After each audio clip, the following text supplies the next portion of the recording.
The stopwatch doesn't matter. Lap times don't matter. And yet the 2026 Formula One Shakedown in Barcelona may have already told us more than people realise. This was the first true on-track appearance of an entirely new generation of Formula One cars. New regulations, new power units, and a completely different philosophy for how these cars are designed, driven, and raced. No one was chasing performance, but everyone was revealing intent. So what did we actually learn from Barcelona? Let's break it down. A shakedown is not a test session. It exists for one reason: to confirm that the car works. Mileage is limited, engines are turned down, setups are conservative. But engineers are not looking for speed, they are looking for correlation. Does the car behave the way the simulator predicted? Is the ride height stable? Does the power unit deploy energy smoothly? Are there vibrations, cooling concerns, or software faults? Barcelona matters because it is a known reference circuit. Teams have decades of data here. That makes it the perfect place to verify whether the 2026 concepts translate from theory to reality. Across the paddock, one message has been consistent. These cars feel more demanding than expected. Drivers have indicated that energy deployment plays a far bigger role than before. Throttle response is no longer linear, and managing the car has become just as important as attacking it. Several drivers have suggested that driving the 2026 cars is less about peak grip and more about rhythm. This aligns directly with the new regulations.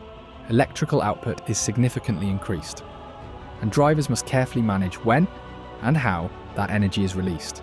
In simple terms, you can no longer rely on instinct alone. Every lap requires planning. One of the clearest pieces of feedback from Barcelona involved braking.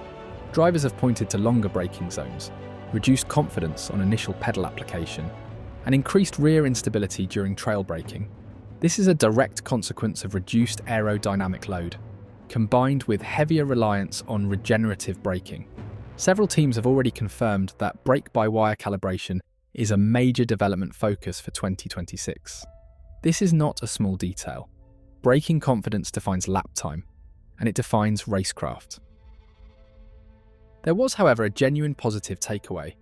Following another car appears to be easier. Teams observed less front-end washout, more stable airflow when running closely behind another car, and reduced aerodynamic sensitivity in medium-speed corners.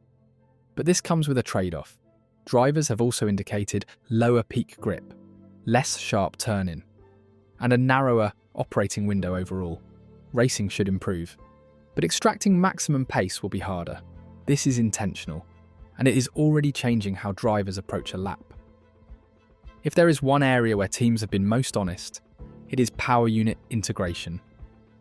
With the MGU-H removed and electrical deployment increased, complexity has shifted elsewhere. Software synchronization is more demanding. Energy harvesting now affects corner balance, and cooling requirements are completely different. Multiple teams have acknowledged that the car does not yet behave the same way on every lap. That is not a failure. It is expected. But it explains why some early runs looked inconsistent or interrupted. This is the hardest part of the 2026 regulations to master. While fans focus on lap times, engineers in Barcelona were watching very different things: steering trace consistency, ride height oscillation, energy deployment curves, and cooling efficiency at low speeds. Teams have confirmed they were running conservative engine modes, high ride heights, and simplified aerodynamic packages. Why? Because the biggest risk in 2026 is not being slow, it is being unpredictable. One early pattern is beginning to emerge. Drivers with strong technical understanding appear to be adapting faster. Veterans are managing energy more effectively, providing clearer feedback, and prioritizing consistency over outright pace. Younger drivers are learning quickly, but the margin for error is smaller than ever. In 2026, raw aggression will not define success, control will. The most important lesson from Barcelona is simple. The 2026 era is not a downforce formula, it is a systems formula. The strongest teams will not be those with the most aggressive aero, or the loudest engines. They will be the teams that best integrate aerodynamics, power units, software, and driver feedback. Barcelona did not reveal a favourite. But it did reveal which teams look calm and which ones already look under pressure. The lap times will come later, the rankings will change, but early warning signs rarely lie. Barcelona did not tell us who will win in 2026, but it clearly showed us who still has work to do. This is Raceline, and the next era of Formula One has officially begun.